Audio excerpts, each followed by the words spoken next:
Hi everyone, I'm just going to do a quick video here on how to install an Ubuntu 18 on a virtual machine, as well as getting ROS to work on that virtual machine, so we can get started with lab number one. So lab number one here, give you a few instructions on how to install Ubuntu 18. We do need Ubuntu 18, so do not use any other version because the Justin Autobot that we will be using in the lab require Ubuntu 18. So I have a VirtualBox installed. You can use VMware if you want. Just like to use VirtualBox because it is open source. Okay. Now, in the interest of time, I already have a few virtual machine created already. When you first start VirtualBox, you will not have all of those things on the side here. So how do you get VirtualBox is by, basically just go and search for VirtualBox online, and then you can go and install whichever version of VirtualBox that you need. So either Windows, Mac, or could be Linux as well. Okay. If you do know how to use any other VM software, you can by all means go and try it out. Okay. Some people have success with VMware as well as the WSL Windows subsystem Linux as well. However, those one I have not tested myself. VirtualBox is the one that I have on my computer. So let's do that. VirtualBox here. Okay, so the next thing that we also need is going to be the Ubuntu 18 image. Okay, on the lab menu is given to you already, so you can either click on that directly or you can go and search for it yourself. So I'm just going to click on this. So if you do have a Intel, actually this one will ask you to download it away. I do not want to download this. How can I cancel? So let's cancel. I do not want to download it. Okay, so if you do want to search for it yourself, you can go to just search for Ubuntu 18.04, click on this, and then it will give you a way of downloading Ubuntu 18, which is somewhere around here at the bottom, or Standard Pro. I think you do have to find a way to actually install it. Let's see if you can support desktop great guy. Okay. It is down here. Interesting. Okay, I think you have to click on this, and then you can find the desktop version. Okay. So that's what you will install if you have a Intel processor. Now, if you don't have an Intel processor, such as a Apple M1, M2, those kind of ARM processor, then you need something else. Okay, what you need is the server image, but not for the AMD 64. So whenever you see AMD 64, that means it is for an Intel 64-bit or a AMD 64-bit processor. So we cannot be using that.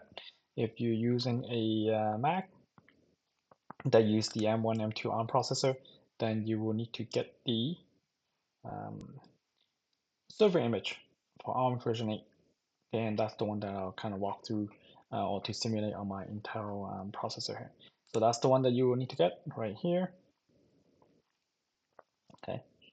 And this is the package. Okay, 64-bit ARM server image. Okay, so unfortunately, they do not have a desktop version for the ARM processor, so you do have to install the desktop version.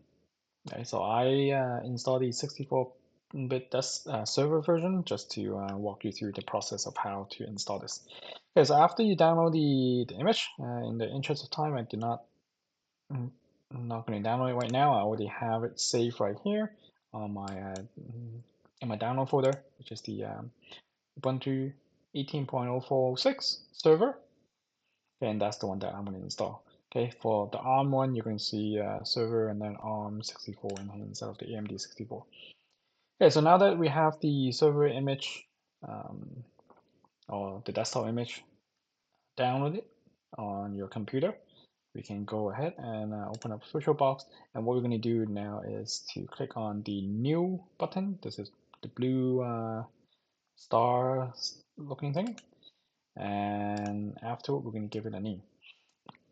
Now this part here, if you have other desktop created already, it cannot use the same name.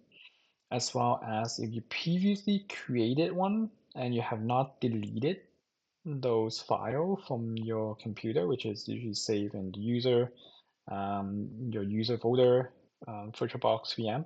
If you did not delete those folder in there, okay, then you will not be able to create another one with the exact same name. So make sure you pay attention to that. Now I'm just going to name this Ubuntu 18 ROS. Okay, for the one that I have. I actually have it running here in the interest of time, so I'll just show you what that is afterward. But when you're first creating it, give it a name.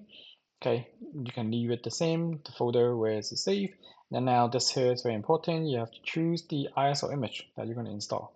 So I'm going to choose the one that I have, or if this list is not populated, click on other and go and find where you download your Ubuntu image. So download, I'm going to put the server version in there so I can just open up the server version for this demonstration here. You can use the desktop version if you have that. Okay, and then afterward, type, subtype and version, make sure it is Linux, Ubuntu, and Ubuntu 64-bit.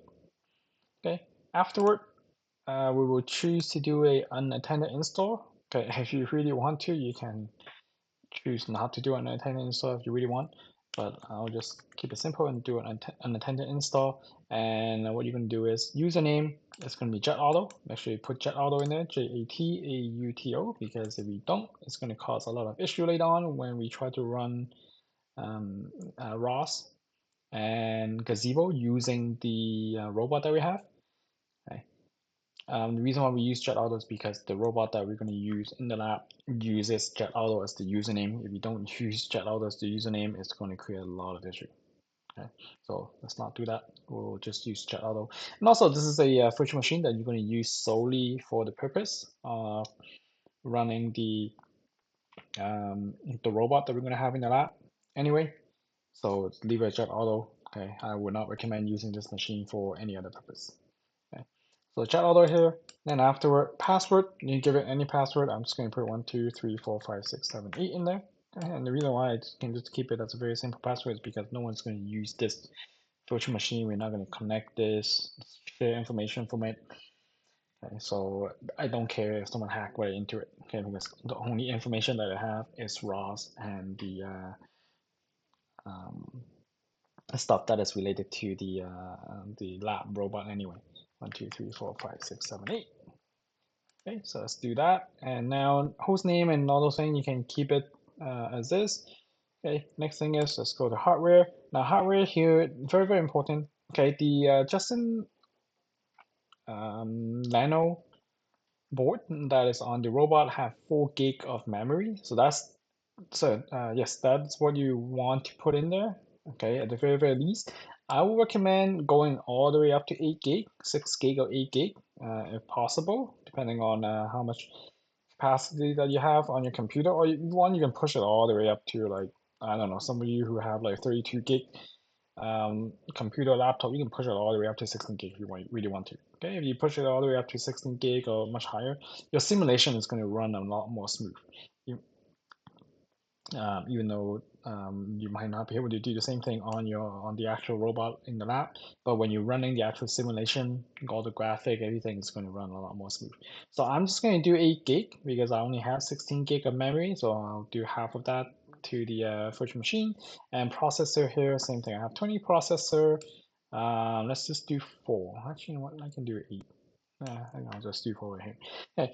The other thing to note is your hardware can be changed, okay, along the way. So even though right now we select 8 gig and 4 processor, if you want to change this at any time, all you have to do is shut down the machine, go to setting, change the hardware configuration, and then now you have more memory and processor. So I'm just going to do 8 gig. 8 gig is 192 megabyte. Okay, it is not 8,000. It is 8,192 meg. So after the hardware settings, go to hard disk, and 25 gig is good. I can actually drop it down to 20, okay, because the Justin doesn't have enough memory to do all of those things anyway. So let's just do 20, okay, just to save some space. on my hard disk. Okay, so you can keep everything else the same. Do not check anything, and then afterward we can go and do finish. Okay, now this is grayed out right now because my name configuration conflict with something that is pre-existing. Okay, so I cannot click finish, but if your name is unique, then you can click finish, and then it will create a virtual machine for you. Okay, and since we're doing an unattended install, it will finish, and then it will power up the virtual machine, and it will actually run through the entire installation process. Okay, so now I will not click finish because I already have the machine running. So in the interest of time, I'm just going to load that up.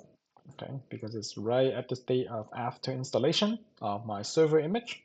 So let me just go to cancel for now, and I'll open up the actual virtual machine here, and it gave me a error warning. Okay, if you're installing the desktop version, it will not give you this warning. This just have to do with the server version, and that is because the installation script for VirtualBox and the Ubuntu server have some kind of a conflict or some kind of a bug in there, which is not that important because this is a post-installation issue. So everything is installed already. It just have a bit of stuff that they want to set up after installation, which doesn't really matter, okay, because we're going to set it up ourselves anyway. Because if we do a manual install, those are the stuff that will not get added anyway. So if you have this warning, don't worry about it. We'll just click continue, okay, and then we'll finish up the installation. Okay, and then now let's just wait until everything is good to go. Okay, system is restarting. Okay. And when you first run it on command line, okay, on VirtualBox, everything is going to be command line. It will not run in actual desktop, and that is because okay, we have a server. Okay, so if you actually run a server like system, you do Linux admin server, those kind of thing, like if you go and buy a server from AWS, Google, virtual machine, okay, that's how it actually looks like. So from here, we're going to type in our user name, which is JetAuto, and then we're going to put in the password that we have in there. So I'm just going to put in 1, 2, 3, 4, 5, 6, 7, 8. Okay, and now I'm logged into my Ubuntu 18 machine. Okay, once we're in here, that is good. Okay, we can go back to our lab menu and just take a look at what we want to do. Okay, let's go back here. Okay. And the first thing, once you have the child machine, let's put it on this side so I can actually do it on one side here. We're going to make sure that our user, JetAuto, have sudo access. So let's go here. And what we want to do is check to see if we already have sudo access already. Okay. Usually not, because when you do a unattended install, it will not give you sudo automatically. If you do a manual install, it will. So we're going to do sudo -V. Okay. Say, oh, actually, I do have sudo access. That's interesting. I thought I did not have sudo access. Oh, sorry, it may not run sudo on VBox. Okay, so I actually do not have sudo access. Not capital V, it's actually lowercase v. Let me go change it later on. Okay, so I do not have sudo access. So what I'm going to do is I have to switch my user to root, because I do not have sudo access. I do not have like all those permission. I cannot do anything on my on the JetAuto account right now, or the user right now. So I have to switch to the root user, and the password is going to be the same: 1, 2, 3, 4, 5, 6, 7, 8. Okay, and now that I'm in the root user, I am going to change the user permission for the JetAuto user. So let's go user mod. Okay, I'm going to change everything.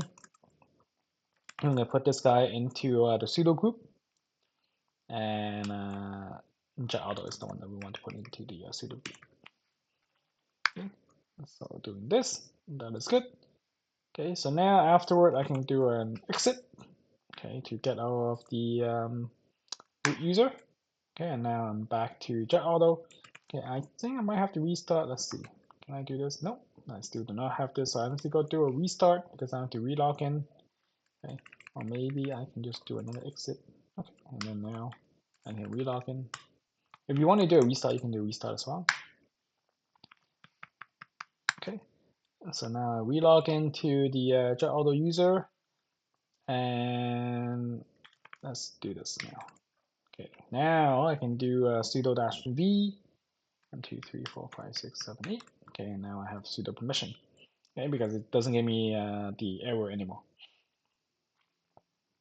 Okay, so good. So now that we have sudo permission, okay, what we're going to do is while we're here, okay, let's do an update. Okay, we're going to do an update and upgrade to make sure everything in our system is the latest and greatest. Okay, but do not upgrade to Ubuntu 20 or higher. Okay, all we're going to do is update all the package that is in Ubuntu 18. Do not go any higher than Ubuntu 18. So let's do a sudo app update, okay, and upgrade. No, sudo app upgrade. Okay, so let's do that. It's going to go and do a bunch of things. Okay, and then now ask you, do you want to update 20, how many package are we updating? 92 standard security update. Okay, that's all good. We're going to do about 200 meg of stuff, so let's click yes. Okay, it's going to take some time to actually perform the actual update, which is fine. Okay, it doesn't take that long, depending on your internet connection. And my internet connection is not that fast. Okay, if you have a faster connection, it might go even faster.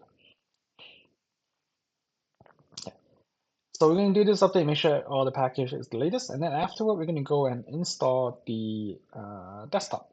Okay, Ubuntu desktop. So let's do that. Oh, it's going to take some time to actually do this update. Okay, so after we install the desktop, we're going to reboot. Okay, and then we should be able to go into the desktop version of Ubuntu. Okay, so let's just wait until this update finish first, and then I'll run the Ubuntu desktop installation, and then I'll pause the video while I was doing the desktop installation, and I'll continue once the installation is complete. Now this is where the extra processor and memory is going to help while you're running all those process, because it will allow it to run a bit faster if possible, if you is required. Okay, so let's see. We'll just wait until the process is complete.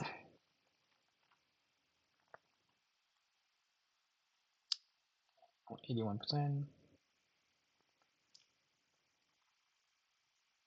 This should not take that long.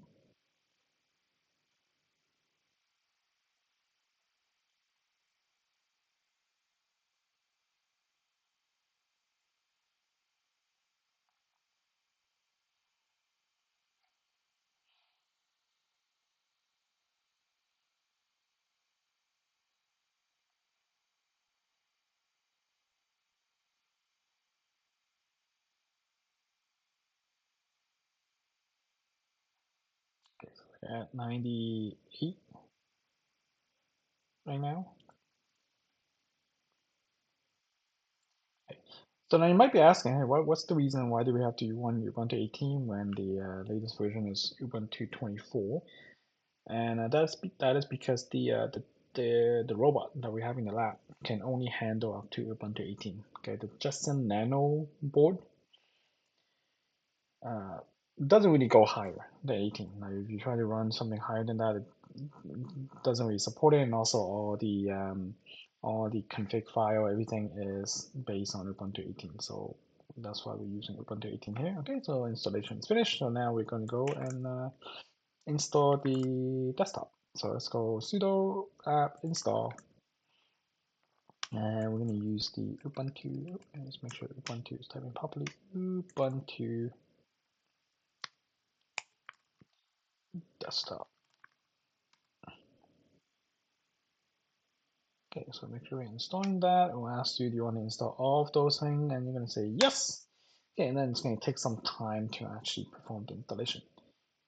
Okay, so I'm going to pause it right here, and I'll resume the recording once the installation is complete. Okay, so now that the Ubuntu desktop is finished install, okay, what we're going to do is let's do a reboot of the system. Okay, and after the system reboot, just get rid of this right here. After system reboot, it is going to open up the Ubuntu desktop.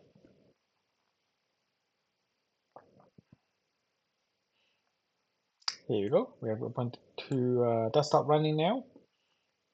So let's do this here. We can go and log in to our JetAuto user. 1, 2, 3, 4, 5, 6, 7, 8. JetAuto user is open. Okay, we'll wait for the desktop to load, and here we go. We have Ubuntu desktop. Okay, so for those of you who are running server, that's how you can get the desktop for Ubuntu. Okay, for those who install the desktop version of Ubuntu, okay, you log into this already. Okay, so once you're at this screen, what we can do is just click next. You don't have to do anything. We'll click next, and that's not send system info. Click next, and we can do done for this. You don't have to install any additional app. First thing that you want to do is, okay, this screen right now, resolution is very, very small. So let's go to this application here. We'll go to setting, and we're going to change the display setting. Display setting is not in here immediately. So let's go search for it instead of trying to click through everything. Display setting, and now you can see resolution is very, very low. So low that it won't even display this window properly. So let's change it to something that we can actually work with, and I don't know what that is. Okay, so let's just move this over by clicking the top, and let's just select something that we might be able to use. Okay, I'll just do 1400 times 1050, something like this here. We'll keep change. Okay, that's good. We're happy doing this. Some issue, doesn't really matter. We'll just cancel. You can report problem. Sure, why not? Okay, and here is what we do not want to upgrade. So do not click on that. Okay, so Ubuntu 20 upgrade now. Do not upgrade. Don't upgrade. And that's fine. We are happy with Ubuntu 18. So let's go click. Okay, so now we have our Ubuntu 18 running. Everything is cool, and we can go and keep going. So we can keep going with the rest of the installation on ROS. So now you have two options. Okay, number one is to run it side by side. Okay, in terms of running your the lab menu on your actual machine. Okay, now the thing to pay attention to is whatever you copy from your computer will not get placed over to your virtual machine because they do not share the same clipboard. Okay, there are settings in VirtualBox that you can do to allow them to share clipboard as well as share folder. However, there's additional permission stuff that you have to set on the VirtualBox side, on your OS side. So if you do want to go and figure it out, then you can share clipboard as well as the share folder. Okay, if not, then you can just do everything in the virtual machine. Okay, so now what we have here is the terminal will not start because of some bug with installing Ubuntu desktop as well. So if that is the case for you, go to setting. Oh, where did my setting go? Settings right here. And go back to the language page, region and language. And what we're going to do is we're going to change this language to anything else. Let's do Canada. Change it there. Okay, and we start the session. Sure, we'll log out, log back in. 1, 2, 3, 4, 5, 6, 7, 8. Right here.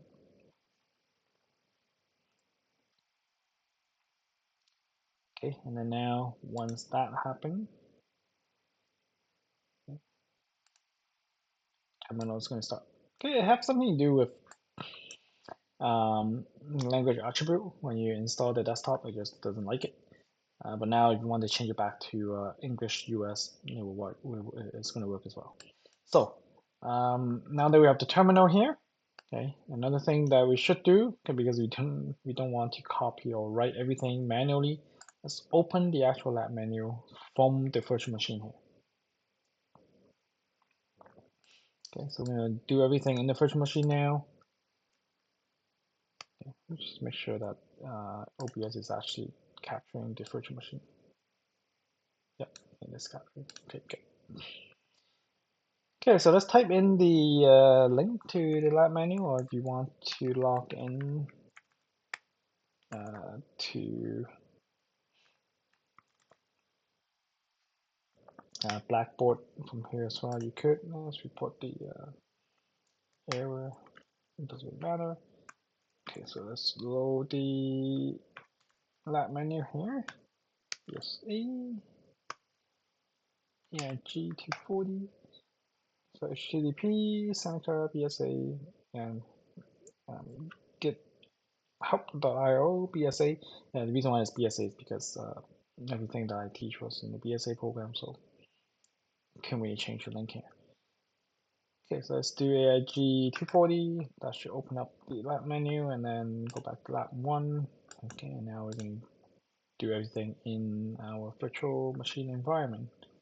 Okay, I might even want to change the resolution since I'm doing this already. Might as well make it bigger.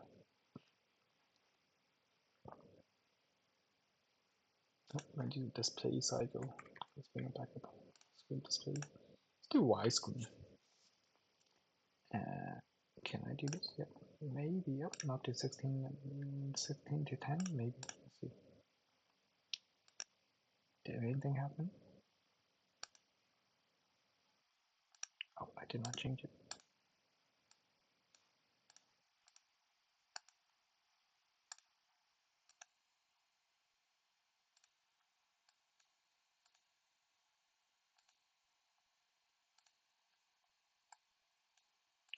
And I don't know what's going on now. Okay, so let's go to change back here. Oh, something's wrong. Something happened. Not good. Feels like it's something weird. Okay, let's go back. Close this. Come back here. Close this. It will not close. Okay, interesting. You know what? When all fail, let's just go and reboot. Let's see what happens.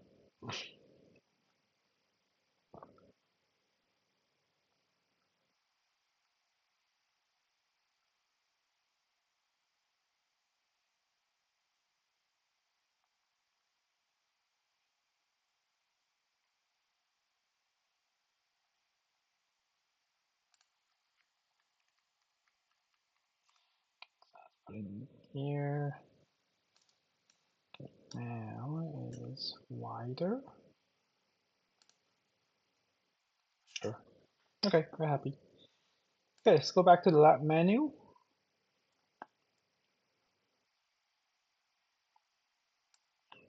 Right here. And lab number 1. So now we're going to go and install. So we have done all of this. We installed the desktop. So now we are good to install ROS. Okay, so ROS is going to be the robotics operating system that we want to, we're going to work with. And there's also a game Minesweeper module as well. Okay, so let's put this in here. Just copy and paste this. Okay. Now in Ubuntu, when you want to place into terminal, it is not going to be Control V. Okay, it is actually going to be Control Shift V. Okay, to place everything. Or if you want, you can use your mouse command as well by right click and then place. So password for my sudo user is that's going to report problem again. Now we don't want to report those problems. Oops. I want to get rid of that warning all the time. Then you can go into the error log and actually delete the error log. So if that really annoys you, you can look up how to delete the error log so the warning doesn't come up. Okay, good. So we added the source to get the ROS package in here. Okay, and the next thing that we also need is going to be the application curl or curl. Yes. Okay, so afterward let's go and add the key that is required. Okay, no valid open data mail. Okay, interesting. I guess we don't need key anymore. Okay, so let's do a sudo app update.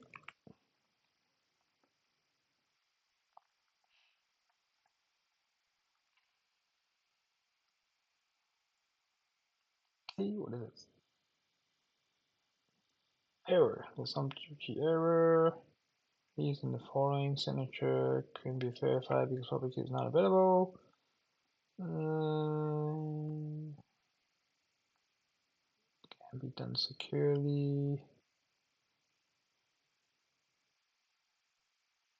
Okay, that's fine. Because right now we're using a very old version of Ubuntu, so I guess those key doesn't exist anymore. Okay, so that's okay. Okay, so now the next thing is we are going to install the desktop version of ROS. So let's copy this here, it's over, and enable the locate package.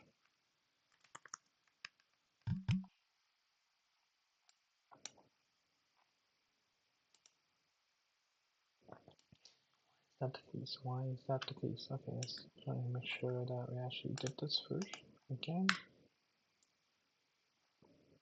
Okay, so that is the key. So let's go and add key again. Ah, okay, this time works. What did I did differently from before?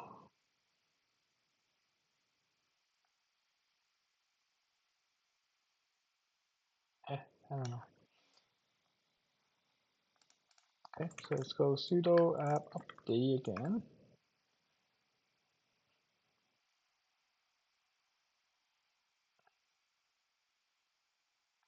Okay, this time everything updated.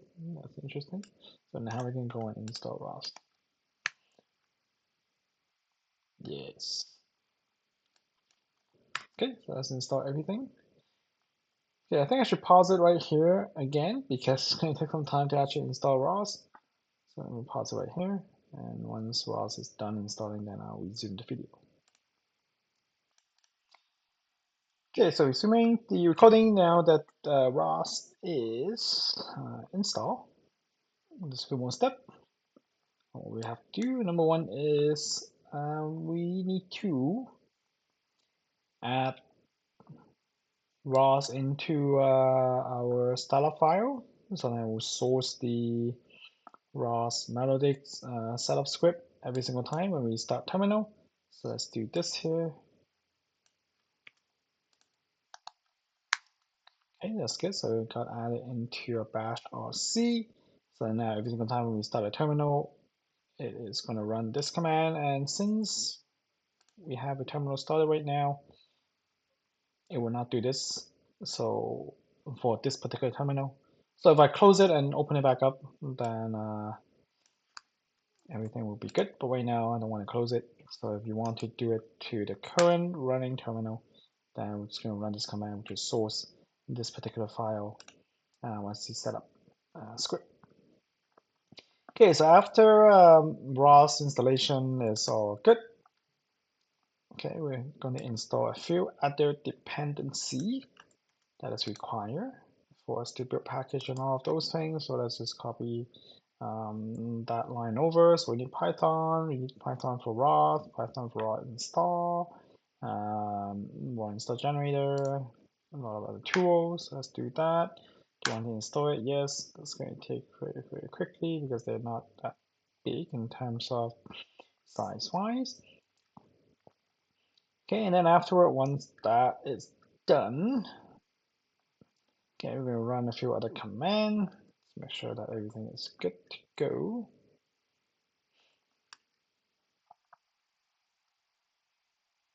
Okay, so that's good. So now try to initialize this here. So that's the one that's to check dependency for us. Okay, good. So now it wrote that. Okay, we'll ask us to update what we have. So let's go update it. So that is updating all the source file that might be required to actually run all of this. It added in a lot of other distro stuff for us. So now we're just going to put that in here to make sure that we actually do have the melodic thing installed for us, because it skipped the actual melodic because it's end of life.